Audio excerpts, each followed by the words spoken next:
and innovation. And innovation is really a practical application of creativity. You get that inspiration, right? I'm going to create that painting or write that book or that poem that comes to mind, or the new dance, or the new way of thinking about going to zero waste garbage, or creating zero emission cars, or building out a decent, affordable, complete transportation system, or finding a way to abolish homelessness in this city. It's all creativity, it's all innovation. And that's what this place at Raycam and people in the downtown east side communities have been doing for a heck of a long time.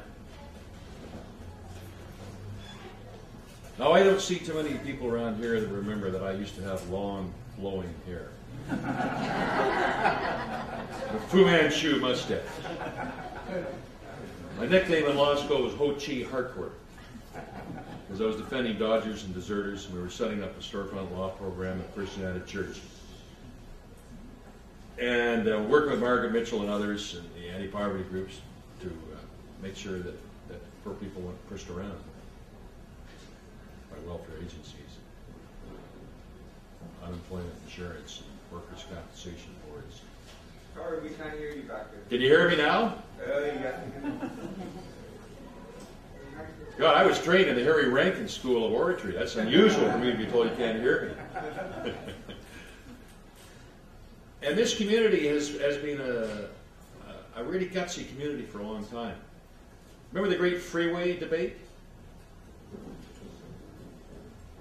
The idiots at City Hall were going to build a freeway along Stanley Park, wiping out Gastown and Chinatown, elevated along our gorgeous waterfront. Can you imagine the Gardner Expressway? I don't know if any of you been to Toronto. The Gardner Expressway, or Alaska Way in Seattle, elevated, blocking our view of that magnificent harbor, wiping out Gastown and Chinatown. 6 to 8 lane freeway through Strathcona, Grandview Woodlands, Hastings Sunrise, to connect to the Trans-Canada Highway. That was the plan. And then they were going to wipe out all the fine residences around this community and build more public housing. And that was their idea of progress.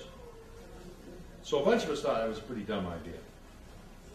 And the Chinese community in particular, the Chinatown merchants, the Strathcona Property Owners and Tenants Association,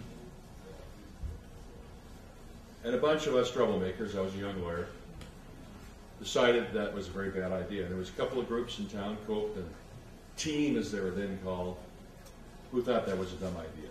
That's not the kind of city we wanted. And we came to a realization then that cities aren't decided by experts. And they're not preordained. We choose the city we want. Right? And cities really are about choices. You can choose to build a huge elevated freeway, wiping out our access to that magnificent waterfront, destroying the two heritage areas of our city, with many generations of First Nations people living in and around the Burrard waterfront, Falls Creek, wiping out these fine old neighborhoods in Strathcona and Grandview Woodlands and out into Hastings Sunrise, or stop it.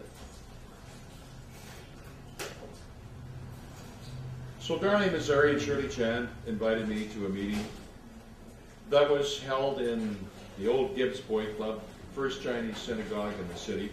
It's now a condominium development in Strathcona. And I sat through this 3-hour meeting. It was all in Cantonese. Didn't understand a word of it. At the end of this 3-hour meeting, Darlene and Shirley came up to me and they said, "Guess what? You're hired."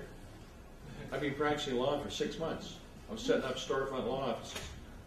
We were taking on landlords. We were drafting new bylaws, minimum standards of maintenance, health bylaws, fire bylaws, the old SROs in downtown, giving advice to tenants and to debtors and people dealing with government bureaucracies. And so they take me to this meeting. They say, "You're hired to take on stopping the freeway."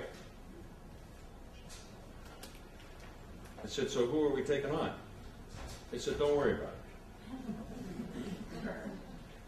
We're just taking on City Hall, the provincial government, the federal government, the car industry, the oil and gas industry, the construction and development industry, the financial industry, but don't worry about it. So I didn't.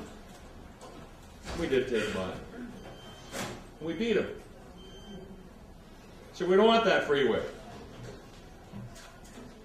And Jane Jacobs and 2 future mayors in Toronto did the same thing.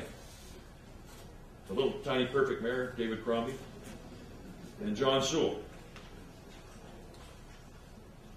And we transformed government policy. Shirley Chan and Darlene got together with 2 aides to then Minister Paul Hellyer in Ottawa, and these 2 guys were so enamored with these 2 gorgeous women, they were bachelors, that they looked at the telegram we'd written, which is, Dear Minister, cancel all urban renewal programs in Canada.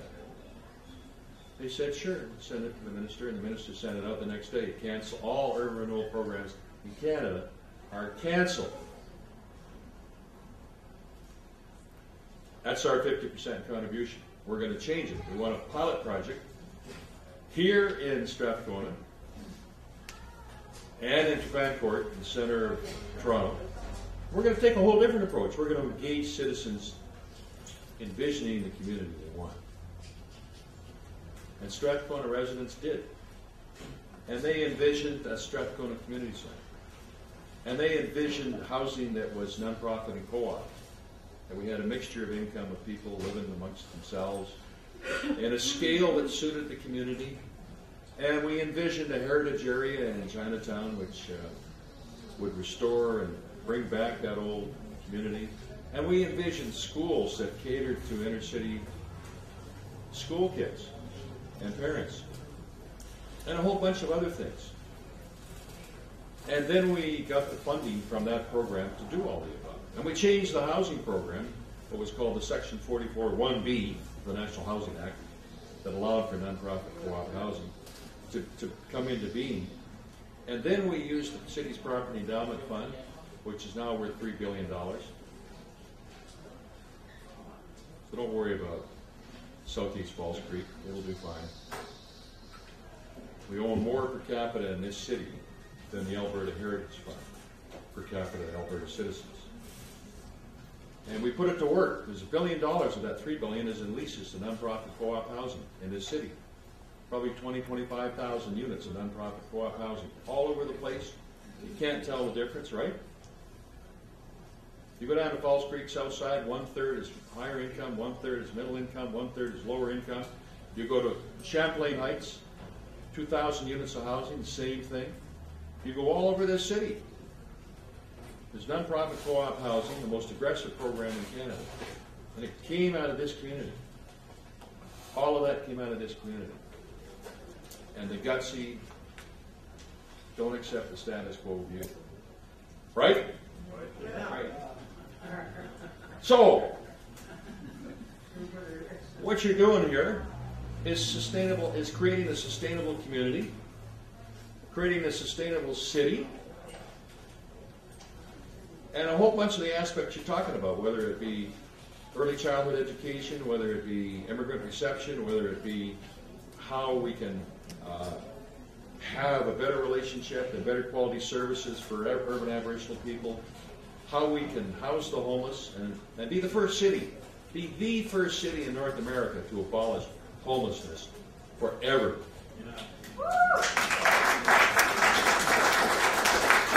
And all these issues that you're talking about, as the gutsy community you still are, is all about sustainability, right?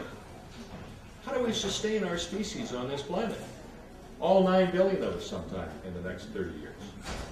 We used to have a billion in 1800. We're now 9 billion in 2045. Now the good news is, women all over the world now are getting educated. They're becoming the entrepreneurs in their communities, and they're having fewer kids, and they're moving into cities. 2.5 billion people are moving into developing country cities in the next 25 years. It's extraordinary. And they're having fewer kids. In Africa and Asia and South America. They used to have 6 kids on average. Now they're down to 3.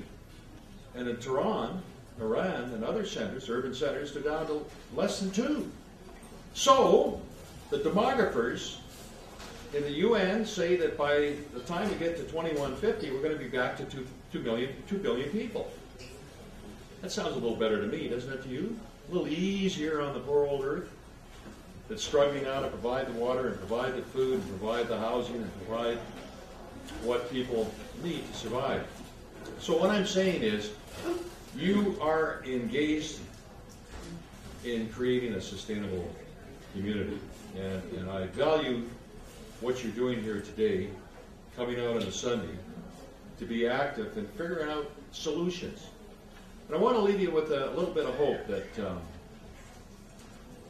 I think because of people like yourselves who have been beating the drum that homelessness is unacceptable, we've now got the attention of people. 4 years ago, people said, nothing you can do about homelessness. There's always going to be homelessness, right?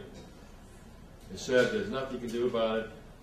And they're just a bunch of bums coming from Portage and Maine to feast on welfare out here, blah, blah, blah, blah, blah. You know the story. I don't have to tell you about it. Well, you know, they were totally wrong because the people who are the homeless are our own citizens who we deinstitutionalized in the 1970s and 80s out of Riverview without any housing for them, without services for them. These are people who have huge personal challenges, who are schizophrenic, who are bipolar, who are depressed, who have addiction challenges, who have personal issues, demons to deal with. They're the homeless. Not people coming from Portage and Maine or Point St. Charles, Kamloops. They're our own people who were driven out of their homes in Dunbar and Shaughnessy because their families couldn't cope anymore, and because there were no services, there were no housing for them, except in the downtown east side. Everybody had to come into the downtown east side, right? We overloaded this community. We've got to stop that. And I think that we've been able to realize that these are our own brothers and sisters and neighbors. And they need supportive housing. They don't just need a house, they need supportive housing. They need medical services and addiction counseling, personal services to deal with their problems. And you know something? We have turned the corner. I work for a group called Street to Homes. I don't know if you've heard of it. And it has a group of business leaders and community leaders working with the mayor and working with the provincial government to abolish homelessness. And I'm working in this community with Building Community Society. We sent a couple of letters to the City Hall telling them to back off on a whole bunch of things they wanted to do until they do a proper local area planning program involving you in envisioning the communities you want. Right? And so they're going to do that now. We're not going to have high rises.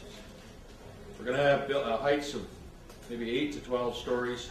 Except in Chinatown. No, they're permittable. There's nothing wrong with a 12-story housing for the homeless and working poor building on Hastings Street. Or 8 stories, depending on what people want to go. But you have an opportunity in the next year, year and a half, to work through finally doing a local area plan for the whole of the downtown east side. That includes all the communities who have differences, not great differences, but whether you're in Strathcona or Oppenheimer Park or Gastown or Chinatown or Victory Square area, there's a chance now to get together and work out a sustainable community strategy as part of a sustainable Vancouver. That's the challenge I put out to you. Take what you're doing today, put it into that process, and we'll create the kind of downtown east side that we all want, won't we? So, let's get on with it. Thank you for inviting me. Sure. Ask me any question. You can ask me any question. The tough ones I'll pass over All right. to Libby Can you and tell us Jenny about here. Milton Wan's background. Apparently, this man was on the board of directors of Alcan, one of the biggest polluters in New York State and New Jersey and around the world for hazardous waste materials. In fact, this company was sued for its practices, which are deleterious to the population, to the people around there.